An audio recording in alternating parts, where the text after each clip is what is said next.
আল্লাহ রাব্বুল আলামিন বলেন, হাবিব রে আপনি কাঁদেন কেন? আজকে তো আপনার কাঁদার দিন না।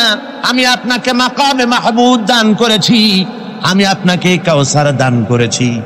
আপনার আজকে সম্মানের দিন, মর্যাদার দিন, কাঁদেন কেন?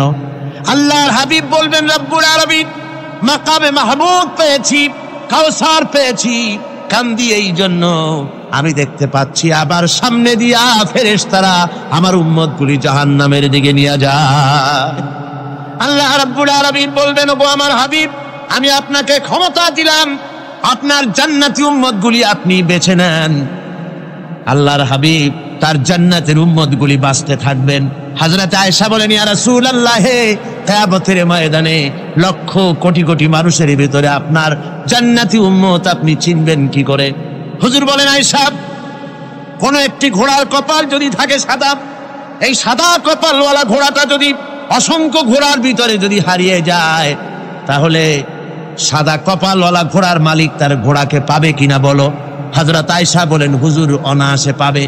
আল্লাহ রাব্বুল আলামিনের হাবিব বলেন, আয়েশা রে, কিয়ামতের ময়দানে আমার যেই উম্মতেরা নামাজি ছিল, দিনদার ছিল, পরেজগার ছিল, দুনিয়ার বুকে ঈমান নিয়ে যারা চলাফেরা করেছে, আমার দিন কায়েমের আল্লাহর দিনের জন্য যারা কাজ করেছে, ওদের চেহারা নূর চমকাতে থাকবে, ঈমানের নূর কিয়ামতের দিন চমকাতে থাকবে। সেই ঈমানের নূর দেখে দেখে আমি আমার জান্নাতি উম্মতগুলি আমি বেছে নেব। নবীজি বলেছেন, কন্যার পিতাদেরকে গালি দিও না। অনেকে টিটকারি করে, বারবার মেয়ে হয় ছেলে একটাও হয় না, সেই জন্য টিটকারি বটকারি করে। আল্লাহ নবী বলেছেন, মেয়ের পিতাকে গালি দিও না, ঠাট্টা করো না, যেহেতু আমি মুহাম্মদ রাসূলুল্লাহ সাল্লাল্লাহু আলাইহি ওয়াসাল্লাম, আমি মেয়েদের পিতা, আমি নিজে মেয়েদের পিতা।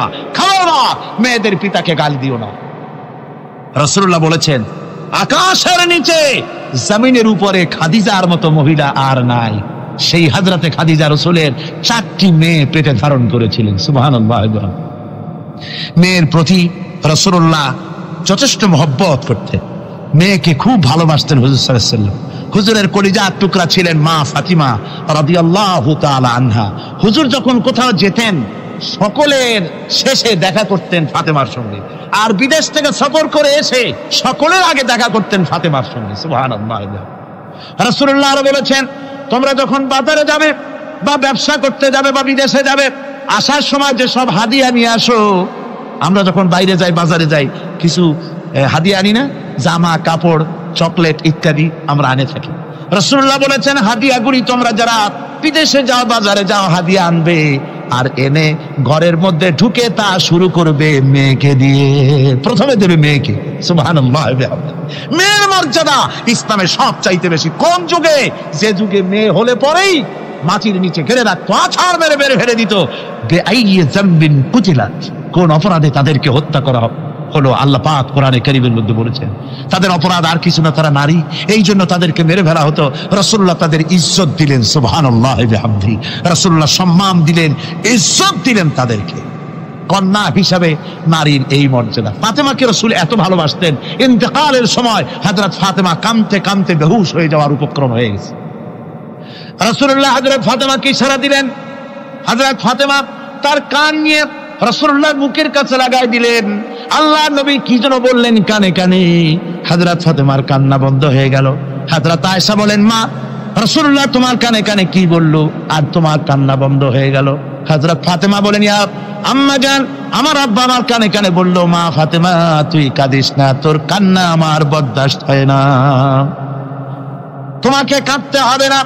আমি তোমাকে সুসংবাদ দিয়ে যেতেছি, আমি মরে যাওয়ার পর সর্বপ্রথম তোমার সাথে আমার দেখা হবে।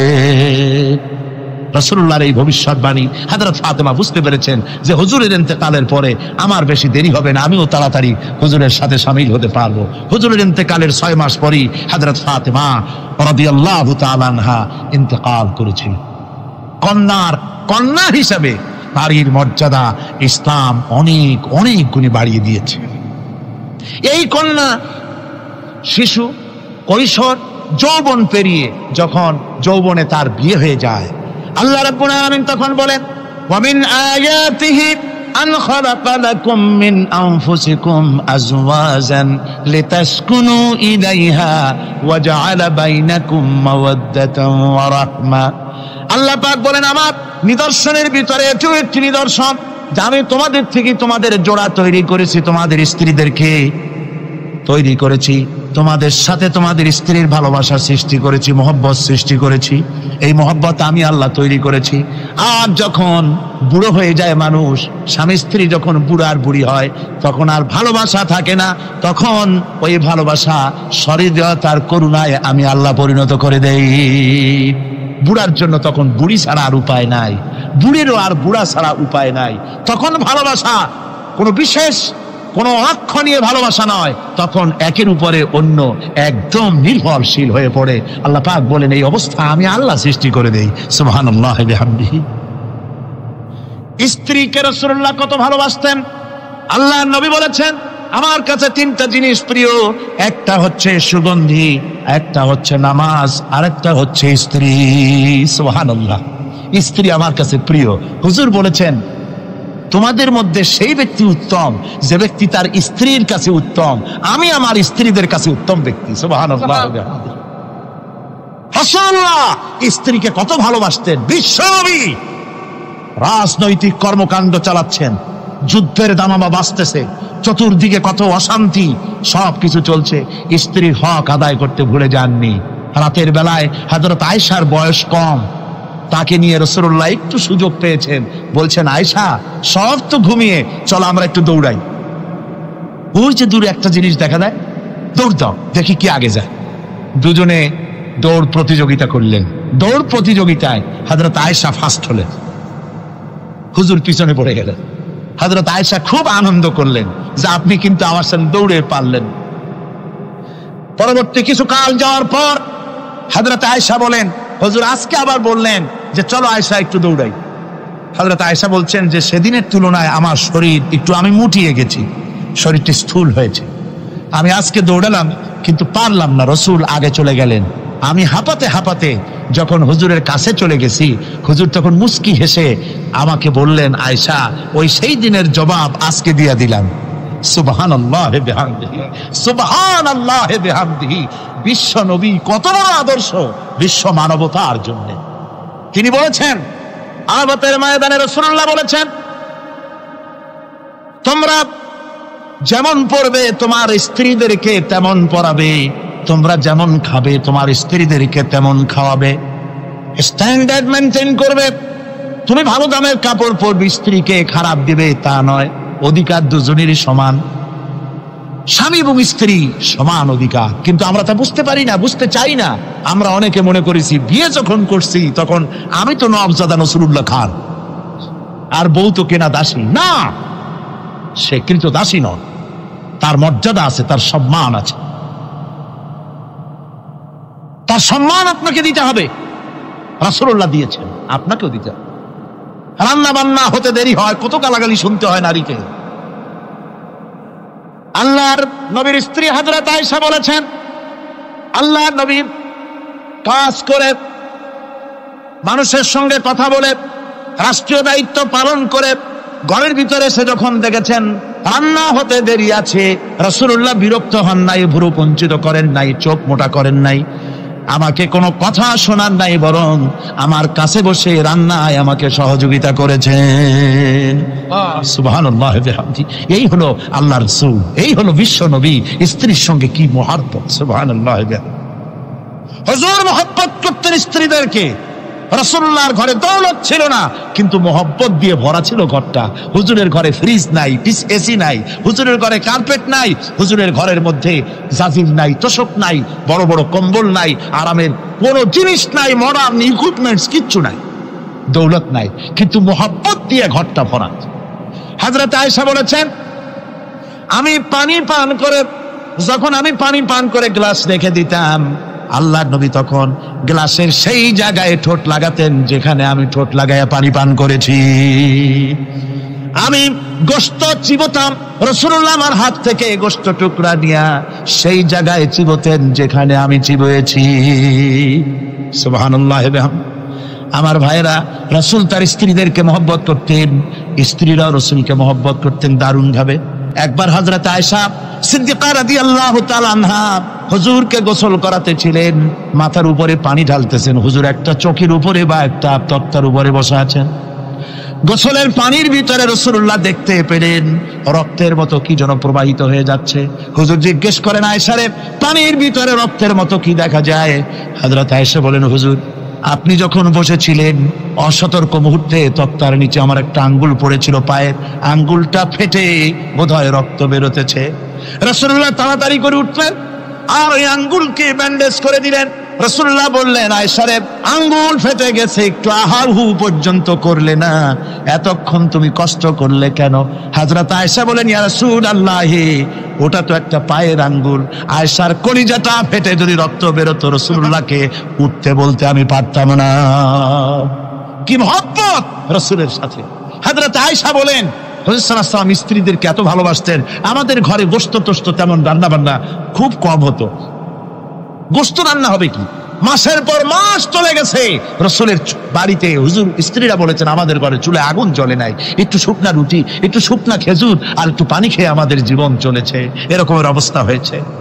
তারপরে এই অবস্থা চলেছে, এর মধ্যে যদি কখনো একটু গোশত আসছে, হুজুর যখন ছাগল ইত্যাদি ছাগল দুম্বা জবাও করেছেন, এই দুম্বার গোশত নিয়ে, ছাগলের গোশত নিয়ে রাসূলুল্লাহ নিজে বেরোতেন। হযরত খাদিজার বান্ধবী কোথায় আছে খুঁজে ওই বান্ধবীর কাছে গোশত পৌঁছে দিয়ে আসতে। হযরত আয়েশা বলেন, একদিন আমার ঘুম ভেঙে গেল, দেখি হুজুর আমার কাছে নাই, গেলেন কোথায়?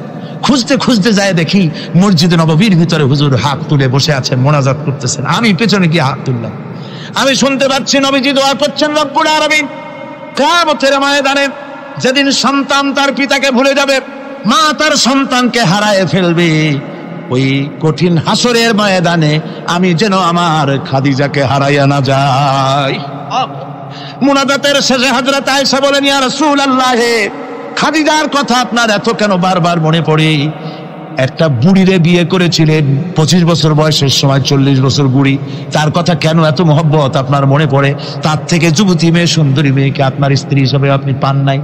হুজুর বলেন, আয়েশা রে, খাদিজার সম্পর্কে এমন কথা তুমি আর বলো না, তোমরা সবাই আমার সুখের দিনের স্ত্রী, আর খাদিজা আমার এমন সময় স্ত্রী ছিল যখন মক্কায় আমার আশ্রয় ছিল না, তামাম মক্কা নগরীতে আমার আশ্রয় ছিল না। খাদিজার সঞ্চিত সমস্ত ধনরাশি ইসলাম কবুল করার পর দুহাতে খাদিজা বিতরণ করে দিয়েছে। হযরত আয়েশা বলেন, হুজুর আমার গোস্তাকি মাফ করে দেন, আমি আর এরকম বলবো না, তবে খাদিজা সম্পর্কে আমার কিছু একটু শুনান। হুজুর বলেন, আয়েশা রে শোনো, গভীর রাত যত রাত হোক না কেন, ইসলামের দাওয়াত দিয়ে দিয়ে গভীর রাত্রে আমি যখন বাসায় ফিরেছি, ঘরে এসেছি, দরজায় একটা মাত্র ডাক দিয়েছি, খাদিজা, অমনি দরজা খুলে গেছে। আমি জিজ্ঞেস করেছি, খাদিজা রে, যত রাত্রে আসলাম, যতবার আসলাম, একটা ডাকের বেশি লাগলো না, তুমি কি ঘুমাও না? হযরতে খাদিজা বলেছেন, ইয়া রাসূলুল্লাহ, আমার মনের ভিতরে ভয় থাকে, আল্লাহ রাসূল দিনের খেদমতে বাইরে আছেন, আমি যদি আরামে বিছানায় ঘুমায় থাকি আর নবীজি দরজার কাছে দাঁড়ায় আমারে ডাকাডাকি করবেন, উঠতে যদি দেরি হয়ে যায় নবীজির সঙ্গে বেয়াদবি হয়ে যাবে, এই মনে করে আপনি না আসা পর্যন্ত দরজার সাথে পিঠ লাগাই আমি দাঁড়াইয়া দাঁড়াইয়া ঘুমাই। আমার ভাইরা, হযরতে খাদিজার ইজ্জত স্বয়ং আল্লাহ দিয়েছেন। কে দিয়েছেন? হাদিস শরীফে এসেছে, রাসূলুল্লাহ জাবালে নূরে বসা, গারে হেরার ভিতরে বসা, হযরতে জিবরাইল রাসূলুল্লাহর সঙ্গে কথা বলতেছেন। একটু পরে হযরতে জিবরাইল বলেন, ইয়া রাসূলুল্লাহ, আমি আর এখানে বসবো না, আমি এখন চলছি। আমি দেখতে পাচ্ছি খাদিজা আসতেছে আপনার জন্য খাবার নিয়ে। খাদিজা যখন আপনার কাছে পৌঁছে যাবে, আপনি খাদিজাকে শোনায় দিবেন আল্লাহ রাব্বুল আলামিন খাদিজাকে সালাম জানাইছে। সুবহানাল্লাহ, সুবহানাল্লাহ। রাসূলুল্লাহর কাছে হযরতে খাদিজা যখন আসলেন, হুজুর বললেন, খাদিজা, আজকে তোমার জন্য দারুণ সুখবর। বলে কি? বলে আল্লাহ পাক, জিবরাইল কেমন উঠে গেল আমার কাছ থেকে, জিবরাইল বলে গেল আল্লাহ তোমাকে সালাম বলেছেন। হযরত খাদিজা কেঁদে ফেললেন, বললেন, ইয়া রাসূলুল্লাহ, আমার নারী জন্ম সার্থক, আল্লাহ আমাকে সালাম বলেছেন, এর জবাব কেমনে দিতে হয় হুজুর আমি তো জানি না, আপনি আমার পক্ষ থেকে আল্লাহর সালাম কিভাবে দেওয়া লাগে আপনি দিয়ে দিন, আমি তো বুঝি না কেমনে আল্লাহর সালামের জবাব দেব। হুজুর বললেন, খাদিজা, শুধু আল্লাহ নয়, জিবরাইলও তোমাকে সালাম বলে গেছে। হযরতে খাদিজা বললেন, হযরত জিবরাইলকে আমার সালামের জবাবটা ওয়ালাইকুমুস সালাম বলেন। হযরত খাদিজার এই মর্যাদা ছিল। আমার ভাইরা, রাসূল পাক সাল্লাল্লাহু আলাইহি ওয়াসাল্লাম এভাবে মহব্বত করেছেন স্ত্রীদেরকে। সুতরাং স্বামী স্ত্রীর মহব্বত আল্লাহ জান্নাতি নিয়ামত। কিসের নিয়ামত? যে ঘরের মধ্যে স্বামী স্ত্রীর মধ্যে মিল মহব্বত আছে, এটা বেহেশতের মতো, আর যেখানে মিল মহব্বত নাই, এটা জাহান্নামের মতো। ঠিক কি? সুতরাং মহব্বত করুন, বেশি বেশি স্যাক্রিফাইস করুন, বেশি বেশি স্যাক্রিফাইস করুন। নারীদের ব্যাপারে বলা হয়েছে, পুরুষকে বলা হয়েছে অধিকার আদায় করো, সব ব্যাপারে সমান অধিকার। কিন্তু নারীকে একটা ব্যাপারে বলা হয়েছে, নারী শোনো, পুরুষের মর্যাদা তোমার চাইতে আল্লাহ রাব্বুল আলামিন বেশি দিয়েছেন। আর রিজালু কাওয়ামুনা আলান নিসা, নারীদের উপরে পুরুষের প্রাধান্য আল্লাহ পাক দান করেছেন। একদিন একজন সাহাবী বলেছিলেন, ইয়া রাসূলুল্লাহ, জংলি উট দেখলাম আপনার পায়ের উপরে সেজদায় পড়ে গেল, আপনি যদি আমাদেরকে অনুমতি দিতেন না, আপনাকে আমরা সেজদা করতাম। আল্লাহ নবী বললেন, মানুষ মানুষকে সেজদা করা এ পারমিশন যদি আমি দিতাম, তাহলে দুনিয়ার সমস্ত স্ত্রীদেরকে বলতাম তারা যেন তাদের স্বামীকে সেজদা দেয়। স্বামীর মর্যাদা এখানে বেশি। সুতরাং অধিকার সমান, কোনো সন্দেহ নাই, কিন্তু স্বামীর একটা আলাদা মর্যাদা আছে, সেই সম্মানও তাকে দিতে হবে। এরপরে এই সমান অধিকারের ভিত্তিতে স্বামী স্ত্রী চলতে থাকে, মাঝখানে আল্লাহ পাক তাদেরকে সন্তান দান করেন। আল্লাহ তাদেরকে, নারীকে লেখাপড়ার অধিকার দিয়েছেন, ইসলাম তাকে লেখাপড়ার অধিকার দিয়েছে, শিক্ষার অধিকার দিয়েছে। হযরত আয়েশা সিদ্দিকা রাদিয়াল্লাহু তাআলা আনহা শিক্ষয়িত্রী ছিলেন, হাফেজা ছিলেন, হাদিসের হাফেজা ছিলেন, কোরআনের হাফেজা ছিলেন, হাজার হাজার সাহাবায়ে কেরামদের তিনি ওস্তাদ ছিলেন। সুবহানাল্লাহ বলেন। নারীদের ব্যাপারে অধিকাংশ মাসালা হযরত আয়েশা সিদ্দিকা রাদিয়াল্লাহু তাআলা আনহার অবদান। সুবহানাল্লাহ। নারী যুদ্ধ করেছে, যুদ্ধের ময়দানে নারীর অধিকার আছে। নারী চাকরি করতে পারবে, নারী ব্যবসা করতে পারবে, নারী লেখাপড়া করতে পারবে, নারী সেনাবাহিনীতে যেতে পারবে, নারী সব করতে পারবে, কিন্তু পর্দার মাধ্যমে। একটা লোক গিয়ে কাঁদতেছিল মুসলমান হওয়ার পরও। হুজুর কয়, কান্দো কেন? কই যে আমার গুনাহ কি মাফ হয়েছে? হুজুর বলেন, হ্যাঁ মাফ হয়ে গেছে। কলেমা পড়ছো, মাফ হয়ে গেছে। কয় যে হুজুর আমি তো মারাত্মক গুনাহ করছি। বলে কি? বলে আমার একটা মেয়ে, সেই মেয়েটাকে নিয়ে আমি, ঘটনা লম্বা, আমি সংক্ষেপে বলতেছি, মেয়েটাকে ফাঁকি দিয়া তারে আমি মারবো, বুঝতে দেই নাই আমার বউরে। বললাম চলো বেড়াইতে যাই, মেয়েটা আমার সাথে সাজায় দিয়েছে, তার মা বেড়াতে নিয়ে যাবো এই কথা মনে করে। মেয়েটা কদ্দূর যায়, আবার আব্বা আব্বা বলে আমার দিকে ফিরে আসে, আবার পিছনে থাকে, আবার আব্বা আব্বা বলে জড়ায় ধরে। এইভাবে করতে করতে যখন নির্জন এলাকায় গেলাম, আমি পাহাড়ের পাশে গর্ত খোঁড়া আরম্ভ করলাম। গর্ত খুঁজি আর মাটি ছিটে এসে আমার দাড়িতে লাগে। বাচ্চা মেয়েটা আমার কাছে এসে দাড়ি দিয়ে ধুল ঝাড়ায় দেয়, কয় আব্বা তোমার দাড়িতে ধুল লাগতেছে, তুমি এই কষ্ট করতেছো কেন? মেয়ে তো বোঝে না যে আমি তার জন্য কবর খুঁজতেছি। কবরটা খোঁড়া হয়ে যাওয়ার পর মেয়েটারে বান্ধা শুরু করলাম। মেয়ে এখন কাঁদতেছে, বাবা আমার বান্ধো কেন? আমি তারে বাঁধা জোরে ওর মধ্যে নিক্ষেপ করে দিলাম। মেয়েটা গর্তের মধ্যে বসে চিৎকার করে বলছে, আব্বা তুমি আমারে বাঁচতে দাও, আমি তোমারে বাপ বলে সমাজে হ্যাঁ করবো না, আমি ভিক্ষা করে খাবো, আমারে পাইলো না। লোকটি বলছি, ইয়া রাসূলুল্লাহ, আমার মনে দরদ আসলো না। আমি একটা পাথর উঁচু করে আমার মেয়ের বুক লক্ষ্য করে জোরে মেরে দিলাম। বুকটা ফেটে রক্ত ফিনকি দিয়ে উঠলো, আর মেয়ের বুক থেকে আওয়াজ বেরোলো, আব্বা। আমার কানে যেন এখনো সেই আওয়াজ বাজে। হাদিস শরীফে এসেছে, হুজুরের চোখের পানি দাড়ি ভিজে ভিজে জামার উপরে পড়তেছিল। হুজুর বললেন, আরে মানুষেও পারে এইরকম কাম করতে।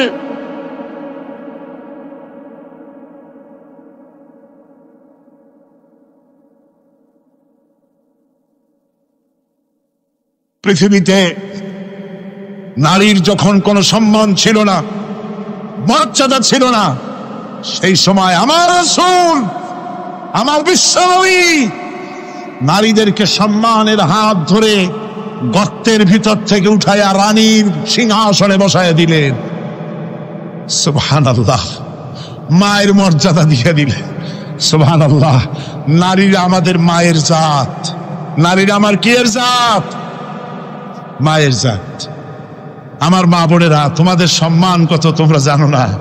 আমরা পুরুষ, আমাদের পায়ের তলে জুতা, আর তোমরা আমাদের মায়ের জাত, তোমরা নারী, তোমাদের পায়ের তলে আল্লাহর জান্নাত, আল্লাহর ব্যস্ততা তোমাদের পায়ের তলে। এই সম্মান আল্লাহ তোমাদের দিয়েছে, নবী দিয়েছেন। সুবহানাল্লাহ। কর ভাইরা আমার, অধিকার ইসলাম দিয়েছে। বিবাহ যখন হয়, এই বিবাহের সময় এজেন্ট আনতে হয়। আর বিবাহ হচ্ছে বিবাহ বৈঠক, এজেন্ট আনার জন্য ওই যে কি জানি কয় ম্যারেজ রেজিস্ট্রার বা মৌলবি সাহেব, কার অনুমতি আগে নেয়? বলেন কার অনুমতি? তাহলে অধিকার ইসলাম পুরুষে দিল না মেয়ে লোকে দিল? আজ মেয়ে লোকের কাছে যাও, মেয়েটাকে জিজ্ঞেস করো সেই বিবাহে রাজি আছে কিনা। সুবহানাল্লাহ পড়ে, এই বিবাহে রাজি আছে কিনা জিজ্ঞেস করো, তার অধিকারই বেশি। এরপরে এই বিবাহে করার ব্যাপারে কত বৈষম্য। আজ বিবাহ করতে গেলে যৌতুকের প্রথা এসেছে। রাসূলুল্লাহ যৌতুক দিয়েছিলেন, ওটা যৌতুক না, ওটা উপহার, ওটা হাদিয়া। রাসূলুল্লাহ তোহফা দিয়েছিলেন হুজুরের জামাই। সুবহানাল্লাহ, কি জামাই! এক জামাই তো জিন্নুর আইন, যাকে ফেরেশতারা পর্যন্ত লজ্জা করতো যারে দেখে, হযরত উসমান রাদিয়াল্লাহু তাআলা আনহু। আর একজন হযরত আলী কাররামাল্লাহু ওয়াজহাহু। হযরত আলী, যার সম্পর্কে রাসূল পাক সাল্লাল্লাহু আলাইহি ওয়াসাল্লাম যাকে কত সম্মান দিয়েছেন, কত মর্যাদা দিয়েছেন, এই হলো হযরত আলী হুজুরের জামাই। আনা মাদিনাতুল ইলম ওয়া আলিউম বাবুহা, আমি হলাম জ্ঞানের রাজ্য, আর আলী হলো সেই রাজ্যে প্রবেশের দরজা। সুবহানাল্লাহ। ভাইরা, এই হলো জামাই। আর মেয়ে খাতুনে জান্নাত, বিনতে রাসূল, বেহেশতের সমস্ত রমণীদের সরদারিনী মা ফাতিমাতুজ জাহরা রাদিয়াল্লাহু তাআলা আনহা। কি উপহার দিলেন বিয়েতে রাসূল! এই মেয়ে আর এই জামাই। উপহার হলো খেজুরের ছোবড়ার একটা তোশক, পানি উঠাবার জন্য একটা মশক, আর আটা পেশা একটা জাতা। এই হলো নবীর মেয়ে আর জামাইয়ের জন্য উপহার। রাসূলের প্রতি কি ভালোবাসা দেখেছেন! হযরত উম্মে হাবিবা রাদিয়াল্লাহু তাআলা আনহা, আমাদের মা আবু সুফিয়ান রাদিয়াল্লাহু তাআলা আনহু, তার মেয়ে। তার কাছে আবু সুফিয়ান তখনও কাফের, সেই কুফরি হালতে মেয়ের ঘরে গিয়েছেন। যাওয়ার পরে হযরত উম্মে হাবিবা বাপ যখন বসতে গিয়েছেন, তখন উম্মে হাবিবা বলছেন যে আব্বা একটু দাঁড়ান। এই অবস্থায় দাঁড়াতে বলে বিছানাটা উল্টায়া দিয়া তারপরে বললেন যে বসেন।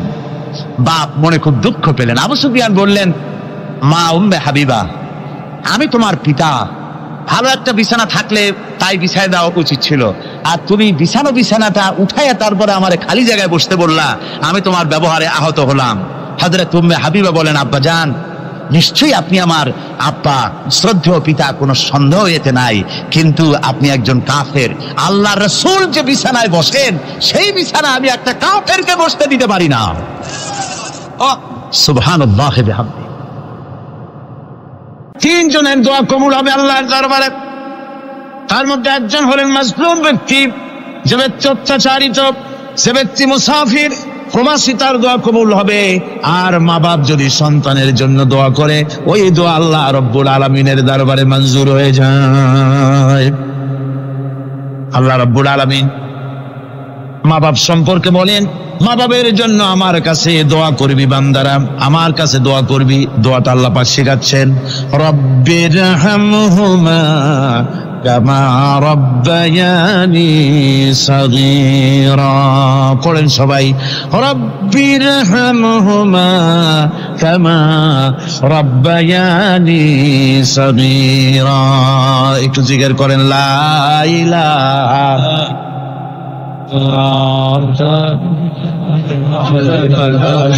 লা ইলাহা ইল্লাল্লাহ, লা ইলাহা ইল্লাল্লাহ, লা ইলাহা ইল্লাল্লাহ, লা ইলাহা ইল্লাল্লাহ মুহাম্মাদুর রাসূলুল্লাহ। আমার ভাইরা, আল্লাহ পাক শিখাচ্ছেন, বান্দা তোর মা বাপের জন্য আমার কাছে দোয়া কর। আল্লাহ রব, আয় আমার প্রভু, আমার মা বাপ যেমন ছোটবেলায় আমাকে স্নেহের কোলে লালন পালন করেছে, আয় আমার আল্লাহ তুমি আমার মা বাপকে তোমার রহমতের কোলে লালন পালন করো। আল্লাহ শিখাই দিয়েছেন। আমার ভাইরা, প্রত্যেক নামাজের পরে এই দোয়াটা ভুলে যাবেন না। ভুলে যাবেন? ভুলে যাবেন? আমার ভাইরা, আমার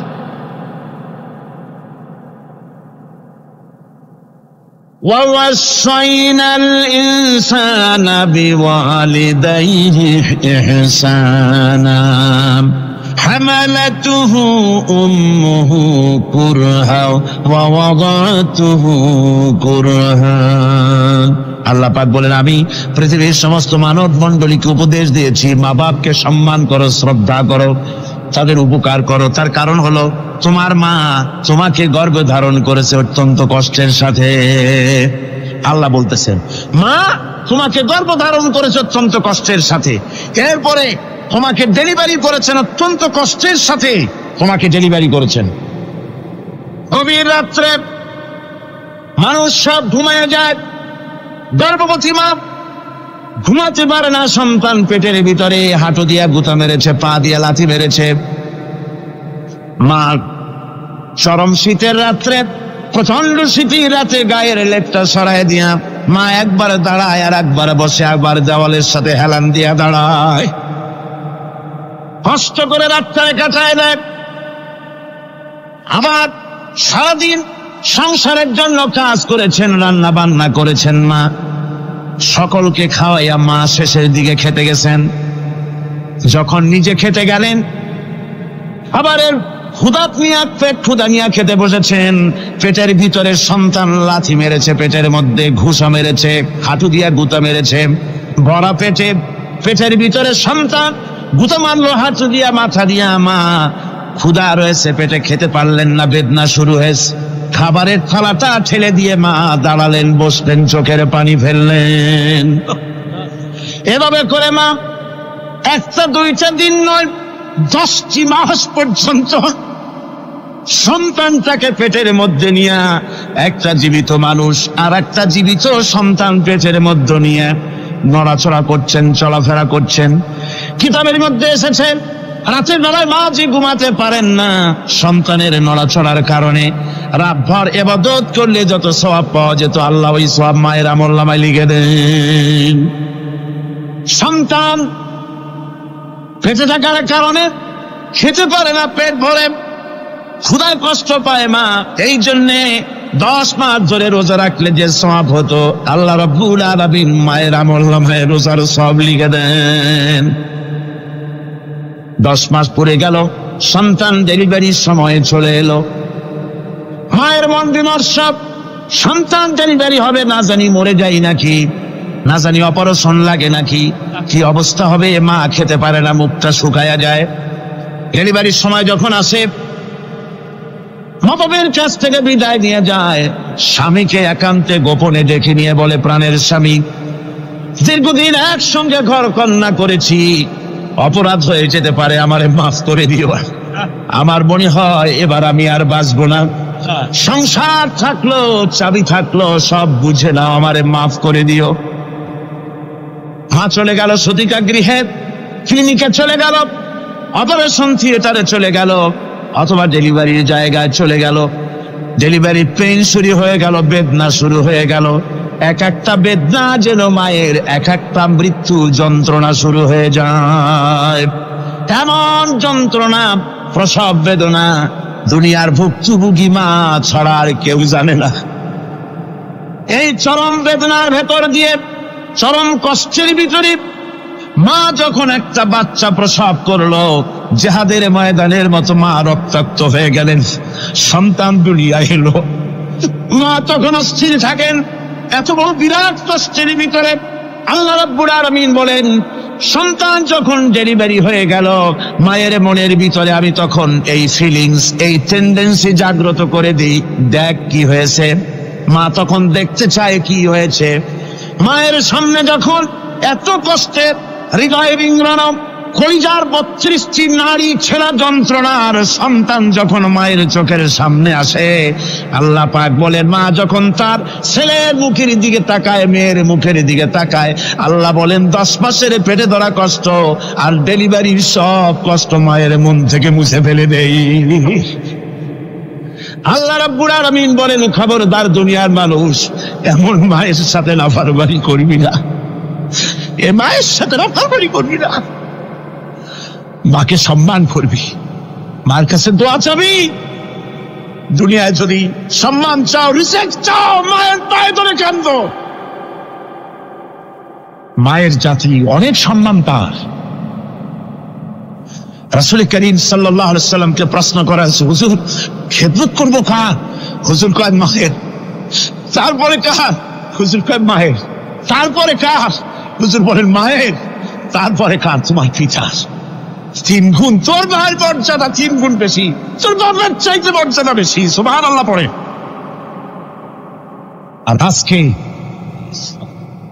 ইসলামের শত্রুরা তারা বলে যে ইসলাম নারীর অধিকার আদায় করে নাই। নারীর অধিকার ইসলাম দেয় নাই তো কে দিয়েছে? আমার বন্ধুগণ, বিশ্বনবী জনাবে মুহাম্মদ রাসূলুল্লাহ সাল্লাল্লাহু আলাইহি ওয়াসাল্লাম মসজিদে নববীর ভিতরে বসে আছেন। এক বৃদ্ধা মহিলা মসজিদের মধ্যে প্রবেশ করলেন। হুজুর বৃদ্ধাকে দেখে দাঁড়ায় গেলেন, বিশ্বনবী বুড়ি মেয়ে লোককে দেখে দাঁড়ায় গেলেন। আল্লাহর নবী বুড়িকে দেখে দাঁড়ালেন। বুড়ি যখন কাছে এলেন, আল্লাহর নবী নিজের গায়ের চাদর বুড়ির জন্য বিছায়া দিলেন। বুড়ি বসলেন। এরপরে কথাবার্তা সারার পর বুড়ি যখন বিদায় হবেন, হুজুর আবার দাঁড়ালেন। বুড়ি মহিলা চলে গেলেন। সাহাবায়ে কেরাম বলেন, ইয়া রাসূলুল্লাহ, কিছুই বুঝলাম না, একজন বৃদ্ধা মহিলার জন্য বিশ্বনবী দাঁড়ান আর গায়ের চাদর বিছান, আমরা বড় আশ্চর্য হয়ে গেলাম। নবীজি বলেন, ও আমার সাহাবীরা, তোমরা জানো না এই মহিলাকে চিনতে পারো নাই? আমি আমার মায়ের দুধ আমার জীবনে কিসমতে তেমন হয় নাই। আমি আমার মায়ের দুধ তেমন কিসমতে পাই নাই। যার বুকে দুধ খেয়ে, যার কোলে কাখে চড়ে আমি বড় হয়েছি, আমার সেই দুধ মা, ইনি হযরতে হালিমাতুস সাদিয়া। আর সেই দুধ মা রাসূলুল্লাহ নিজে সম্মান দিয়েছেন মায়ের। খবরদার মাকে অসম্মান করবেন না, মাকে সম্মান করবেন, মাকে শ্রদ্ধা করবেন। আমার বন্ধুগণ, আলেম ওলামা পীর বুজুর্গদের জন্য হাদিয়া তো দেন, আপনারা কোনো নিষেধ নাই, দেন। হাদিয়া দেওয়া সুন্নত, নেওয়া সুন্নত, দিবেন, আমি কোনো নিষেধ করি না। কিন্তু আমি বলতে চাই, পীর বুজুর্গদের কাছে, আলেম ওলামাদের কাছে হাদিয়া দিয়া আল্লাহরে যত না খুশি করতে পারবেন, এই ডালিম বেদানার মৌসুমে বেদানা একটা ভেঙে নিজ হাতে যদি মায়ের মুখে তুলে দেন, আল্লাহর আরশ খুশি হয়ে যাবে, আল্লাহর আরশ আজিম খুশি হয়ে যাবে, আল্লাহ পাক খুশি হয়ে যাবে। মায়ের খাওয়াও, বাপ তো খাওয়াও, তোমার সবচেয়ে বড় প্রিয় জিনিস। সুবহানাল্লাহ বলে, সুবহানাল্লাহ। মা বাপ যদি একটু দোয়া করে দেয়, তোমার জিন্দেগির কাম শেষ। একটু বদদোয়া করলে জাহান্নামে যাবা। কোন পীর সাহেব বদদোয়া করলে জাহান্নামে যাবে এমন কথা নয়। কোন মওলানা বদদোয়া করলে দোজখে যাবে এমন কথা নয়। রাসূল বলেছেন, হুমা জান্নাতুকা ওয়া নারুকা। মা বাপ তোমার বেহেশত, মা বাপ তোমার জাহান্নাম। মা বাপ যদি অসন্তুষ্ট হয়, দোজখে যাবি, আর মা বাপ যদি খুশি, আল্লাহর জান্নাতে চলে যাবি। সুবহানাল্লাহ, সুবহানাল্লাহ, সুবহানাল্লাহ। মায়ের পায়ের তলে তোর বেহেশত। আমরা পুরুষ, আমাদের গত বছরও বলেছি, আমরা পুরুষ, আমাদের পায়ের তলে জুতা। আমাদের পায়ের তলে কি? শুধু জুতা। আর আমার মা, আমার মায়ের জাতি যারা এই প্যান্ডেলে বসে আছেন, আমার মায়েরা, বোনেরা, মায়ের জাতি যারা পৃথিবীতে, মায়ের জাতির পায়ের তলে আল্লাহর বেহেশত। সুবহান। নারীর মর্যাদা ইসলাম দেয় নাই, কে দিয়েছে? আল্লাহ দিয়েছেন, আল্লাহর রাসূল দিয়েছেন। আর আমার মা, আমার মায়ের জাতি যারা এই প্যান্ডেলে বসে আছেন, আমার মায়েরা, বোনেরা, মায়ের জাতি যারা পৃথিবীতে, মায়ের জাতির পায়ের তলে আল্লাহর বেহেশত। সুবহান, নারীর মর্যাদা ইসলাম দেয় নাই, কে দিয়েছে? আল্লাহ দিয়েছেন, আল্লাহর রাসূল দিয়েছেন। আমার বন্ধুগণ, হযরত বায়জিদ বুস্তামি, ছোট্ট বাচ্চা ছেলে, গভীর রাত্রে মা অসুস্থ, পানির পিপাসায় জেগে উঠেছেন। বাবারে, পিপাসায় শেষ হয়ে গেলাম, পানি দাও। ছেলে ঘরের ভিতরে পানি না পেয়ে বাইরে দৌড়াদৌড়ি করলেন। অনেক দূর থেকে পানি নিয়ে এসে দেখেন মা ঘুমায় গেছেন। পানি নিয়ে দাঁড়ানো, পৌষ মাস, মাঘ মাসের শীতের রাত, ফজরের সময় মায়ের ঘুম ভেঙে গেল। তাকিয়ে দেখেন বাইজিদ দাঁড়ানো, হাতে পানি থরথর করে কাঁপছে। জিজ্ঞাসা করে, বাইজিদ তুমি দাঁড়ানো কেন? ছোট্ট বাচ্চা বলে, মা পানি চেয়েছিলে তুমি গভীর রাত্রে, পানি ঘরে ছিল না, অনেক দূর থেকে আনতে হয়েছে। মা বলছে, ঘুমাও নাই কেন গ্লাস ছুঁয়া? বাচ্চা বলে, ঘুমাই নাই। তুমি যদি আবার পানি চাও, সময় মতো যদি দিতে না পারি, মা তোমার কষ্ট হবে। এই জন্য ফজর পর্যন্ত আমি দাঁড়ায় আছি, কখন তুমি পানি চাও। মা হাতের থেকে পানি নিয়ে পান করলেন। বাইজিদকে বিছানার উপরে আরাম করে কম্বল দিয়ে ঘুম পড়াইয়া দিলেন। হযরতে বাইজিদের মা উযু করে ফজরের নামাজ পড়ে সিজদায় চলে গেলেন।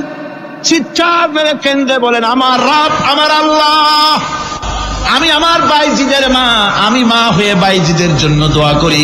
বাইজিদ আমার জন্য আজকে যা করেছে, আমি মা, আমার কলিজা ঠান্ডা হয়ে গেছে। হায় আল্লাহ, আমি বাইজিদের জন্য দোয়া করি, তুমি তাকে সুলতানুল আরিফিন বানাইয়া দিও। মঞ্জুর হয়ে গেল আল্লাহ পাকের কাছে দোয়া। আমার ভাইরা, আল্লাহ পাক বলছেন, খবরদার, আমার ইবাদতের পরে মা বাপ, আল্লাহর ইবাদতের পরে কারা? মা বাপ। মা বাপকে সম্মান করো, শ্রদ্ধা করো, মোহাব্বত করো, কিসমত খুলে যাবে, কিসমত খুলে যাবে। মা বাপকে সম্মান করো। হযরত আবু হুরায়রা রাদিয়াল্লাহু তাআলা আনহু রাসূলের সামনে এসে কাঁদতেছে। হুজুর বলছেন, আবু হুরায়রা কাঁদো কেন? কাঁদো কেন? রাতের বেলা কাঁদো। হযরত আবু হুরায়রা বলছেন, হুজুর আমাকে মা মেরেছেন। হুজুর বলছেন, মা মারলো কেন? কোন অপরাধ করেছো? কোন গোস্তাখি করেছো? আবু হুরায়রা বলছেন, না হুজুর, কোন গোস্তাখি করি নাই, তবে মারলো কেন? হযরত আবু হুরায়রা বলছেন, হুজুর আমি আপনার দরবার থেকে ফিরতে রাত হয়ে গিয়েছিল। মা জিজ্ঞেস করলেন, আবু হুরায়রা এত রাত্রে কোথায় ছিলি? বললাম, আমি ছিলাম যে কদম চুমতে পারলে দুনিয়া ধন্য হয়, সেই দরবারে নববীর কদম মোবারক থেকে আসতে আমার দেরি হয়েছে। আমার মা মুশরিকা, আপনার নাম শুনে তার গায়ে আগুন জ্বলে উঠলো, আমাকে ধরে মারা আরম্ভ করলো। বলল, হয় আমার বাড়ি ছাড়বি, আর না হয় মুহাম্মদ সাল্লাল্লাহু আলাইহি ওয়াসাল্লামের দরবার ছাড়বি। আমি বললাম, আমার মা, তুমি বুড়ি মানুষ, তোমার গায়ে যত শক্তি আছে সমস্ত শক্তি দিয়ে আমারে পিটাও, আমারে মারো। মারতে মারতে আমাকে বাড়ি থেকে তুমি বের করে দাও। তোমার বাড়ি শুদ্ধ, তাম দুনিয়া ছেড়ে দিতে পারি, আল্লাহর নবীর কদম মোবারক ছেড়ে দিতে পারি না। হুজুর, আমার মা আমাকে গলা ধাক্কা দিয়ে বের করে দিয়েছেন। হুজুর বলছেন, আবু হুরায়রা, তোমার মা তোমাকে মেরেছে, তুমি আমার কাছে নালিশ করছো? আমার তো এখানে ইন্টারফেয়ার করার কিছুই নেই। সুবহানাল্লাহ, সুবহানাল্লাহ, মা তোমাকে মেরেছে, এখানে আমার করার কিচ্ছু নাই। বিশ্বনবী বলছেন, এত বড় পাওয়ারফুল নবী, লেজিসলেটিভ পাওয়ার, সারে আল্লাহ তাকে বানিয়েছেন শরীয়ত প্রণেতা।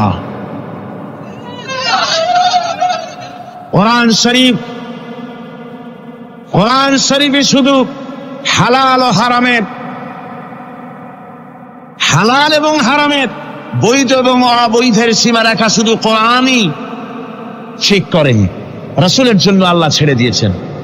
আল্লাহ রাসূলও হারাম, হালাল এবং হারামের বৈধতা অবৈধতার সীমারেখা নির্ধারণ করেছেন।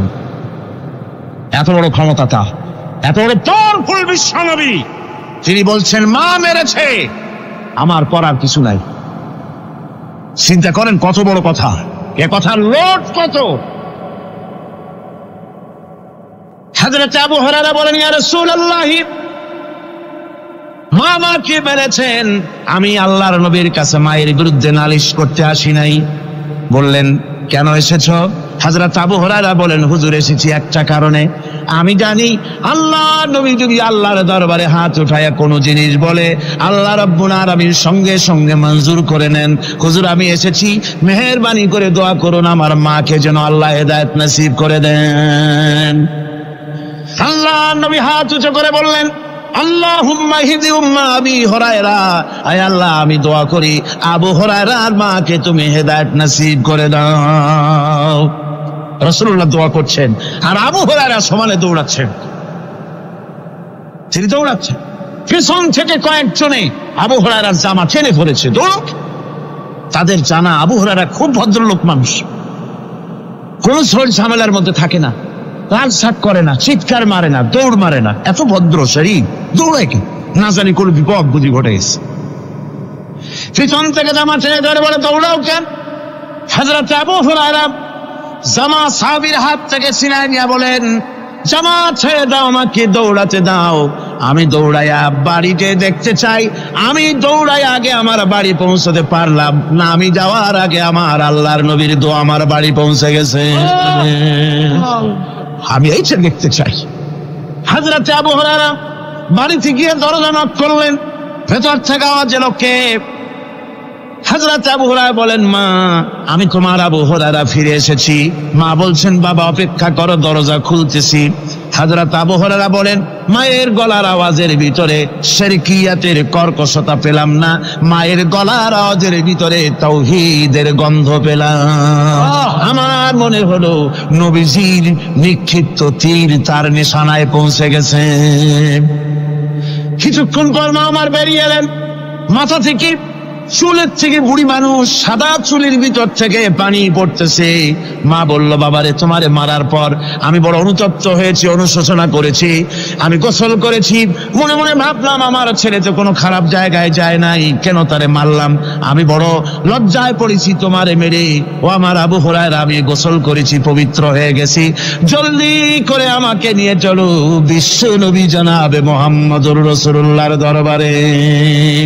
হযরত আবু হুরায়রা মা ঘোষণা করলেন, আশহাদু আল্লা ইলাহা ইল্লাল্লাহু ওয়াহদাহু লা শারীকা লাহু ওয়া আশহাদু আন্না মুহাম্মাদান আবদুহু ওয়া রাসূলুহু।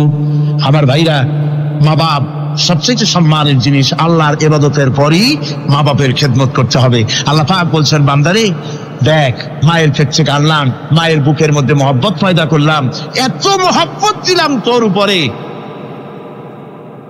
যে কোনো বিদেশে যান, যেখানে যান, বাড়িতে ফিরলে পরে সকলে ছেলে মেয়ে ভাই বোন সবাই দেখবে সুটকেসে আমার জন্য আনছে কি, সবাই চিন্তা করবে আমার জন্য কি এনেছে। একমাত্র মা সন্তানের মুখের দিকে তাকাবে, কখন খাইছে সে। সুবহানাল্লাহ, সুবহানাল্লাহ, আমার বাসার মুখখানে শুকনা, তুই বুঝি আজকে কিছু খাইস নাই। বিদেশে যেসব সন্তান থাকে, মা টাটা কবুতরের মতো ছটফট করে। আমার ছোটবেলার কথা আমি দেখেছি, শশীরা মাদ্রাসায় পড়তাম, আব্বা টাকা দিতেন মাদ্রাসায় যাওয়ার সময়, আবার মা আবার মুরগির ডিম বিক্রি করা, বিভিন্ন জিনিস বিক্রি করা বা বাজার করা পয়সা, উদ্বৃত্ত কিছু পয়সা আব্বার অজান্তে আমার হাতের মুঠার মধ্যে দিয়ে দিতেন। যখন মাদ্রাসার দিকে রওনা হয়েছি, পর্দার আড়াল থেকে দরজা থেকে দেখতাম, যতক্ষণ তাকায় দেখতেছি চোখ থেকে পানি দল করে পড়তেছে। সুবহানাল্লাহ, মা কি জিনিস! আল্লাহ আল্লাহ আল্লাহ। বিদেশে যদি কারো সন্তান মারা যায়, সবাই জানার আগে কবি বলতেছেন, বিদেশে বিরাজ্যে যার পুত্র মারা যায়, পশু পক্ষী না জানিতে আগে জানে মা। মায়ের কই যার তারে টান লেগে যায়, মা বুঝতে পারে আমার সন্তানটা নাই। আহারে মা! আমার বন্ধুগণ, মা যার বেঁচে আছে, বেয়াদবি করেছেন, পাও ধরে মাপ নিয়ে নেবেন, পাও ধরে মাপ নিয়ে নেবেন। মা তো পা ধরে দেখবেন, মাফ করে দিবে। সুবহানাল্লাহ, সুবহানাল্লাহ, কত দরদ তার বুকের মধ্যে। আর মা বাপকে সম্মান করবে। যাক, এই বিষয়ের উপরে আমি আর যেতে চাই না। সত্যি আপনাদের বললাম, এই বিশাল জনতাকে বললাম, সবচাইতে বড় পীর আপনার জন্য আপনার মা বাপ। সবচেয়ে বড় পীর কে? মা বাপ। সন্তুষ্ট করেন, রুজিতে অভাব ঘটবে না, কোন মাজারে গিয়ে সেজদা দেওয়া লাগবে না, আল্লাহর কসম মাজারে যাই চাওয়া লাগবে না। মা বাপকে খেদমত করেন, মা বাপকে খুশি করেন, মা বাপকে খাওয়ান, হাদিয়া দেন, মা বাপ খুশি, রুজিতে বরকত হবে, ব্যবসায় বরকত হবে, ঋণগ্রস্ত থাকবেন না, সম্মান আল্লাহ বাড়ায় দিবেন। সুবহানাল্লাহ বিহামদি, রাসূলুল্লাহর হাদিস। এই জন্য আমি অনুরোধ করব, মা বাপকে সম্মান করবে। পাশে বুঝতে পেরেছি মুহাম্মদ সাল্লাল্লাহু আলাইহি ওয়াসাল্লাম আল্লাহর রহমত, করুণার নবী, দয়ার নবী। তার কাছে যদি আমি যেতে পারি, তাহলে তিনি আমার সম্পর্কে যদি তার সামনে যেতে পারি, তাহলে তার কঠোর মনোভাব আমার প্রতি নরম হয়ে যাবে। এই মনে করে সাহাবায়ে কেরামদের চোখ এড়ায়া তিনি হুজুরের সামনে গিয়ে হাজির হয়ে গেলেন। হুজুর তাকে দেখিয়ে বললেন, তোমার নাম না ওয়াহাশী? তিনি বললেন, হ্যাঁ আমার নাম ওয়াহাশী। হুজুর বললেন, তুমি আমার চাচাকে শহীদ করেছো? ওয়াহাশী বললেন, জাহালাতের কারণে তা করেছি। হুজুর বললেন, কেমনে শহীদ করেছো আমার চাচাকে, আমার একটু শোনাও। ওয়াহাশী বলতে লাগলেন, আমি বল্লম দিয়ে হযরতে হামজার শরীরকে এফোড় ওপড় করে দিয়েছি, তারপরে তার বুককে খঞ্জর দিয়ে ফেরে বুকের ভিতর থেকে কলিজাটা বের করে নিয়ে আমি হাতে দিয়ে দিয়েছি হেন্দাই কলেজা চিবিয়ে চিবিয়ে খেস। রাসূল পাক সাল্লাল্লাহু আলাইহি ওয়াসাল্লাম হাদিস শরীফে এসেছে, ওয়াহাশীর বর্ণনা যখন তিনি শুনতেছিলেন, রাসূলের চোখ থেকে তখন পানি পড়ে দাড়ি মোবারক ভিজে ভিজে পড়তেছিল। ঘটনা শোনার পর রাসূলুল্লাহ বললেন, ওয়াহাশী তুমি কি চাও? ওয়াহাশী বললেন, আমি ইসলাম কবুল করতে চাই। হুজুর তাকে মুসলমান বানালেন। বললেন, তুমি মুসলমান হলে কিন্তু সব সময় তুমি আমার সামনে আসবে না, তার কারণ তোমাকে দেখলে পরে আমার মনের ভিতরে আমার চাচার কথা মনে উঠে যাবে। আমি আমার আব্বাকে পাই নাই, আব্বার স্নেহ যত্ন আমার কিসমতে তেমন হয় নাই। আমার চাচা হামজা আমাকে পিতার মতো করে আমাকে স্নেহ করেছে, তোমাকে দেখলে পরে তার কথা মনে পড়বে, সুতরাং তুমি সবসময় আমার সামনে আসবে না। ওয়াহাশী সেদিন শপথ নিয়েছিলেন, রব্বুল আলামিন, আমি জাহালাতের কারণে যেই বল্লম দিয়ে একজন শ্রেষ্ঠ সন্তানকে আমি শহীদ করে ফেলেছিলাম, আমি বুঝতে পারি নাই, ওই বল্লমটা আমি হেফাজতে রেখে দিয়েছি। তুমি আমার এই দোয়া মঞ্জুর করো, আমি যেন এই বল্লম দিয়ে এই পৃথিবীর নিকৃষ্ট ইসলামের কোন দুশমনকে যেন আমি শেষ করে দিতে পারি। আল্লাহ পাক দোয়া তার মঞ্জুর করে নিলেন। মুসাইলামা কাযযাবের বিরুদ্ধে হযরত আবু বকর সিদ্দিক রাদিয়াল্লাহু তাআলা আনহু যে বাহিনী পাঠালেন, হযরত ওয়াহাশী সেই বাহিনীর মধ্যে ছিলেন। আর তিনি সেই বল্লমটা দিয়ে, যে বল্লম দিয়ে তিনি হযরত হামজাকে শহীদ করেছিলেন, সেই বল্লমটা দিয়েই ইসলামের নিকৃষ্ট শত্রু মুসাইলামা কাযযাবকে দুনিয়া থেকে তিনি বিদায় করে দিলেন। রাসূলের যুগে একজন নবুয়তের দাবি করলো, তার নাম হচ্ছে মুসাইলামা কাযযাব। সে দাবি করলো, সে মনে করলো যে নবুয়ত হচ্ছে একটা ব্যবসা। মুহাম্মদ সাল্লাল্লাহু আলাইহি ওয়াসাল্লামের কিছু ছিল না, নবুয়তের দাবি করলো, গনিমতের মাল আসলো, টাকা পয়সা আসলো, তারপর রাজত্ব হয়ে গেল, এরকম তো কম কথা না। তা আমিও যদি নবুয়তের দাবি করি, তাহলে এরকমের একটা ব্যবসা আমিও করতে পারবো। এই চিন্তা ভাবনা করে নবুয়তের দাবি করে বসলো। নবুয়তের দাবি করে সে প্রচার করে বেড়াতে লাগলো, আমি নবী। তারপর তার উম্মতেরা বলল যে, আচ্ছা আপনি তো নবী বুঝলাম, তা মুহাম্মদ সাল্লাল্লাহু আলাইহি ওয়াসাল্লামের উপরে ওহী নাজিল হয়, আপনি তো কোনো নতুন ওহী আমাদের দিতে পারলেন না, কোনো সূরাও এ পর্যন্ত আসলো না। মুসাইলামা কাযযাব বলল, দেখো কেবল না নবী হলাম, একটু সময় দাও ওহী আসা।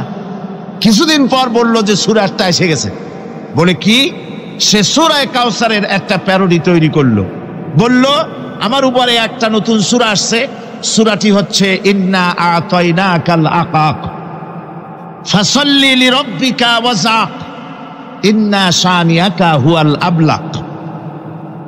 এর অর্থ হচ্ছে, আমি তোমাকে আকাক পক্ষী দান করেছি। আর আকাক পক্ষী বলা হয় হুতুম পেঁচাকে। ও যে কায়দার নবী, পাখিটাও পাইছে সেই কায়দারই। তারপরে ফাসাল্লি লিরাব্বিকা ওয়াজাক, সুতরাং তোমার প্রভুর উদ্দেশ্যে নামাজ পড়ো আর জোরে সোরে চিৎকার করো।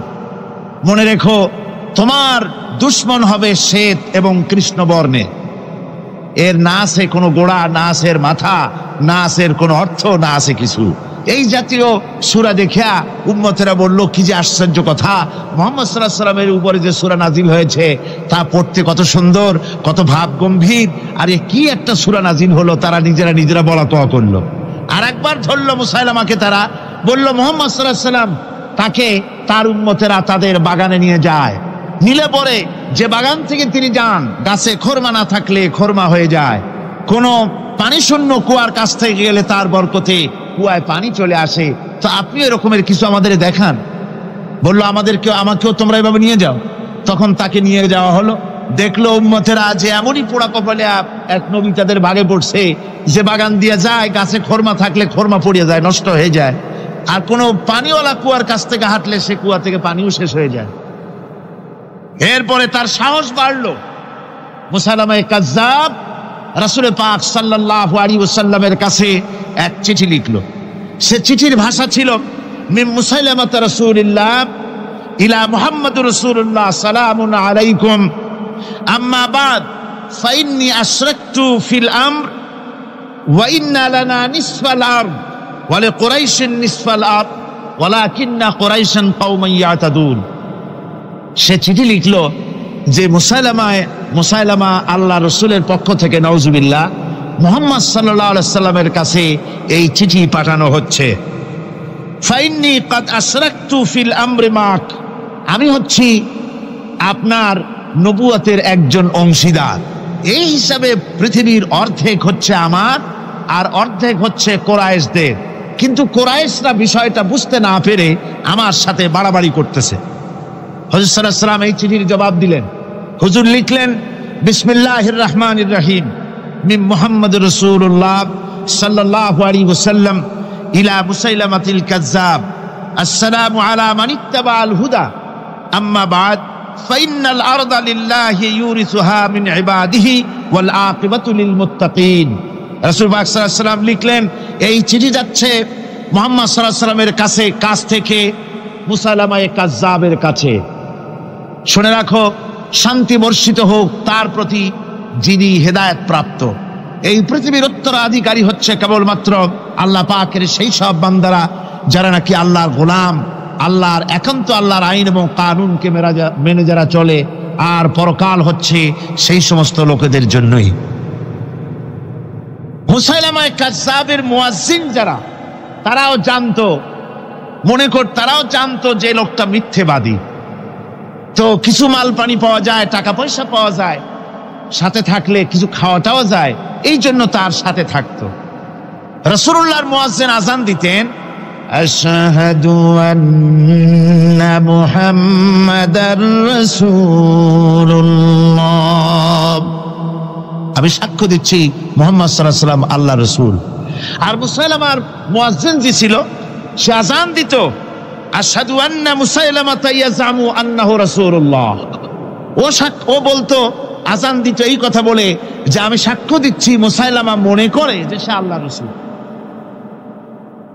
আমার ভাইরা, এরপরে মুসাইলামা কাজ্জাবের বিরুদ্ধে হযরত আবু বকর সিদ্দিক রাদিয়াল্লাহু তাআলা আনহু 40,000 লোকের একটা বিশাল বাহিনী, সাহাবায়ে কেরামদের এক বিশাল বাহিনী পাঠিয়ে দিলেন মুসাইলামা কাজ্জাবের বিরুদ্ধে লড়াই করার জন্য।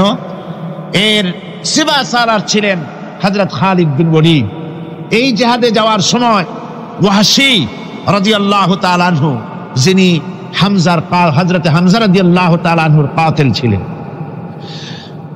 হুজুর সাল্লাল্লাহু আলাইহি ওয়াসাল্লাম ফতহ মক্কার দিনে সকলকে ক্ষমা করে দিয়েছিলেন, কিন্তু 5 জন নারী আর 6 জন পুরুষ সম্পর্কে বলেছিলেন, এদেরকে যেখানে পাও সেখানে হত্যা করো।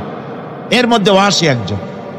ওয়াহশী বুঝতে পেরেছি মুহাম্মদ সাল্লাল্লাহু আলাইহি ওয়াসাল্লাম আল্লাহর রহমত, করুণার নবী, দয়ার নবী, তার কাছে যদি আমি যেতে পারি তাহলে তিনি আমার সম্পর্কে, যদি তার সামনে যেতে পারি তাহলে তার কঠোর মনোভাব আমার প্রতি নরম হয়ে যাবে। এই মনে করে সাহাবায়ে কেরামদের চোখ এড়ায়া তিনি হুজুরের সামনে গিয়ে হাজির হয়ে গেলেন। হুজুর তাকে দেখিয়ে বললেন, তোমার নাম না ওয়াসি?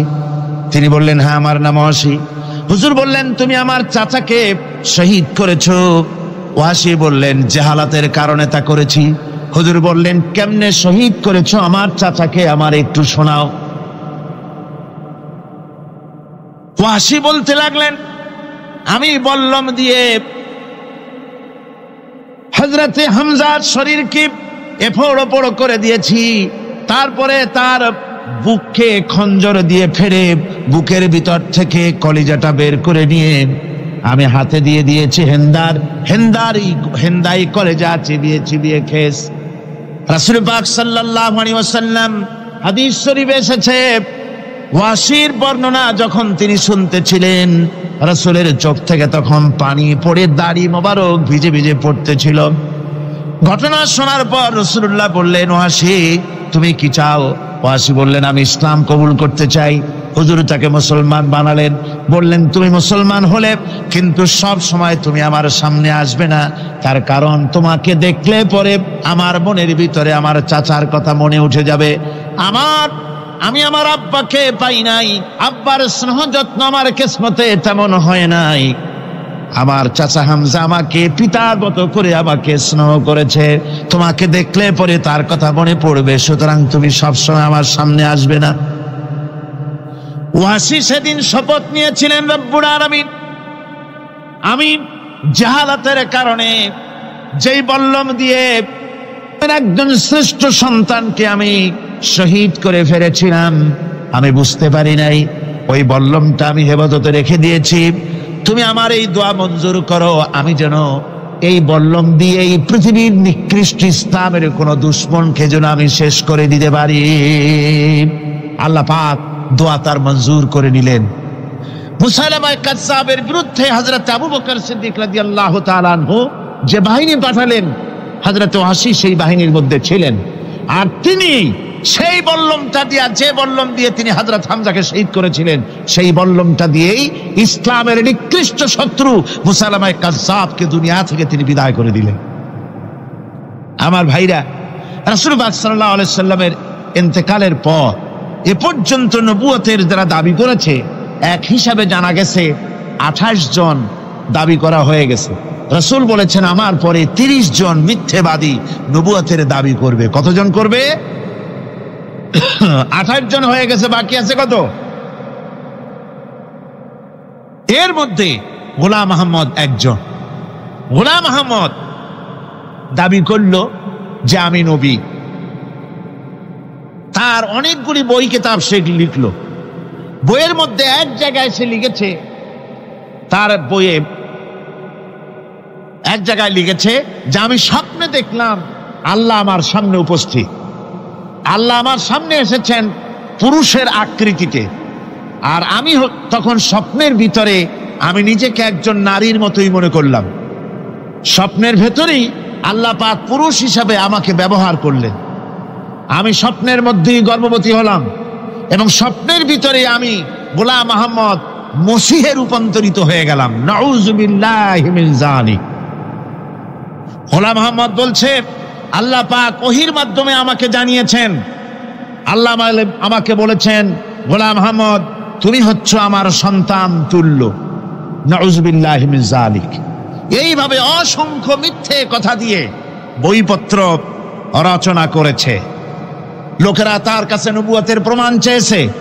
আসলে শরীয়তের বিধান হচ্ছে, হুজুরের পরে যদি কেউ নবুয়তের দাবি করে, তাহলে তাকে সে নবী কিনা এর কোনো প্রমাণ তার কাছে চাওয়াও জায়েজ নাই। যেহেতু প্রমাণ চাইতে গেলে বোঝা যায়, সন্দেহ হয়, কিছুটা প্রমাণ দিতে পারলে তাহলে সে নবী হবে। কথা বুঝতে পেরেছেন? এই জন্য রাসূলের পরে যদি কেউ নবুয়তের দাবি করে, তাহলে তার কাছে নবুয়তের দাবির কোনো প্রমাণও চাওয়া যাইবে না। বিনা প্রমাণে রাসূলের পরে নবুয়তের দাবি যেই করবে সে কি হবে? জোরে বলেন, কি হবে? কাফের হয়ে যাবে। দুনিয়ার সমস্ত উলামা, সমস্ত মুহাদ্দিস, সমস্ত মুফাসসির, দুনিয়ার সমস্ত মুফতি সব একমত, কোনো দ্বিমত নাই, গোলাম আহমদ কাদিয়ানী কাফের, তার অনুসারীরাও তার জামানায় মাওলানা আতাউল্লাহ শাহ বুখারী রহমতুল্লাহ আলাইহি তার সঙ্গে একটা বহস হলো। যেহেতু গোলাম মোহাম্মদ বলেছিল যে আমার এই 40 দিনের মধ্যে কেউ প্রতিবাদ করুক যেগুলি আমার ওহী নয়। হযরতে মাওলানা আতাউল্লাহ শাহ বুখারী রহমতুল্লাহ আলাইহি সেই যুগের একজন শ্রেষ্ঠ আলিম, তিনি বললেন আমি তোমার কাছে কোনো প্রমাণ চাই না তুমি নবী কিনা, আমি জানি তুমি মিথ্যেবাদী, তবে তোমাকে বলতে হবে তুমি এই শক্তি কোথায় পেলে। গোলাম মোহাম্মদ বলল কোরআন শরীফই আছে আমার এই শক্তির উৎস। কোথায়? বলল যে এই যে আয়াতটা আমি আপনাদের সামনে তেলাওয়াত করেছি, ঈসা আলাইহিস সালামের ওই কথাই গোলাম মোহাম্মদ বলল যে হযরত ঈসা আমার সম্পর্কে বলেছেন ইয়াতি মিন বাদি ইসমুহু আহমদ, আমার পরে একজন নবী আসবেন, রাসূল আসবেন, তার নাম হবে আহমদ, আমি সেই আহমদ। মাওলানা আতাউল্লাহ বুখারী বলছেন তোমার নাম তো আহমদ না, তোমার নাম হচ্ছে গোলাম আহমদ। তার অর্থ হলো হযরত ঈসা আলাইহিস সালাম যে আহমদের কথা বলেছেন তুমি সেই আহমদের গোলাম। গোলাম আহমদ বললেন দেখুন আমার নামের প্রথম শব্দ গোলাম, এটা হচ্ছে আমার লকব, আমি আমার নামের লকবটা ছেড়ে দিলাম, বাদ দিয়ে দিলাম, আর ব্যবহার করব না। তাহলে তো আমি আহমদ থাকি, আপনি তো আর আপত্তি করতে পারেন না। মাওলানা বুখারী বললেন নামের প্রথম শব্দ বাদ দেওয়া যদি জায়েজ হয় তাহলে তোমার ফতোয়া দিয়ে আমার নামের প্রথম শব্দ বাদ দিয়া দিলাম। আমার নাম আতা আল্লাহ, নামের প্রথম শব্দ আতা বাদ দিয়া দিলাম। তো আতা যদি বাদ দেই তাহলে আল্লাহ হই, আর আল্লাহ হয়ে বলছি তোমার মতো গাধাকে নবুয়াত আমি দেই নাই। এরপর এই পৃথিবীর নিকৃষ্ট পাপী এই কাফেরের মৌত হলো কোথায়? জোরে বলেন এই কাফেরের মৌত হলো কোথায়? পায়খানার ভেতরে মৌত হয়েছে। আমার বন্ধুগণ, সুতরাং বাংলাদেশে যত কাদিয়ানি আছে সমস্ত কাদিয়ানিরা কাফের।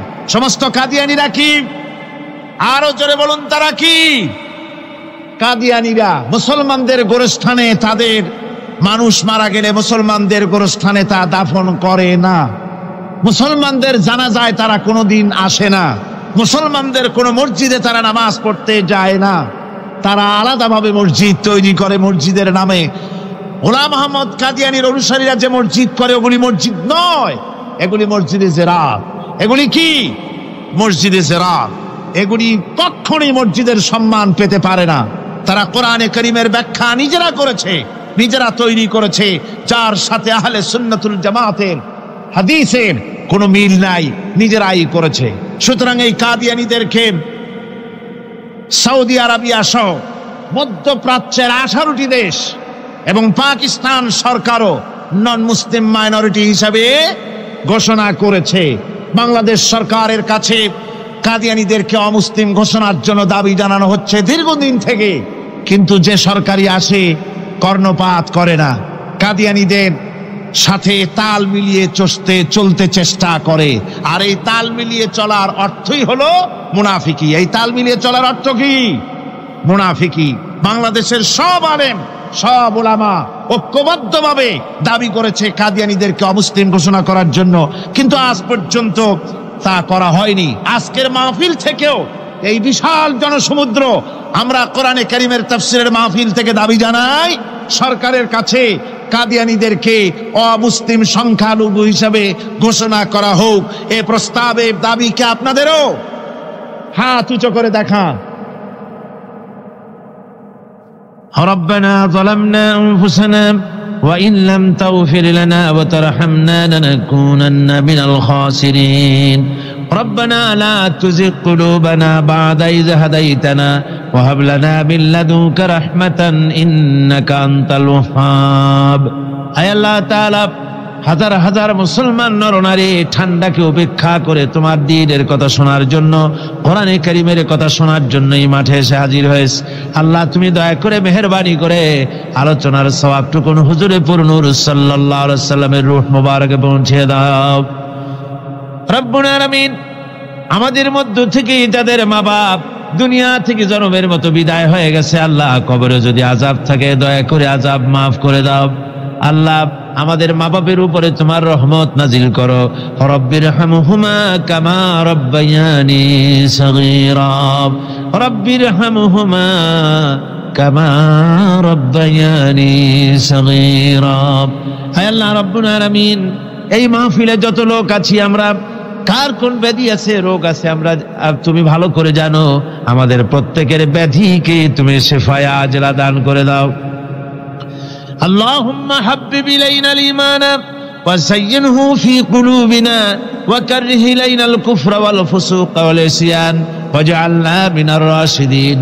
ربنا تقبل منا إنك أنت السميع العليم وتب علينا إنك أنت التواب الرحيم. سبحان ربك رب العزة عما يصفون وسلام على المرسلين الحمد لله رب العالمين. واجعل آخر كلمتنا عند الموت لا إله إلا الله محمد رسول الله.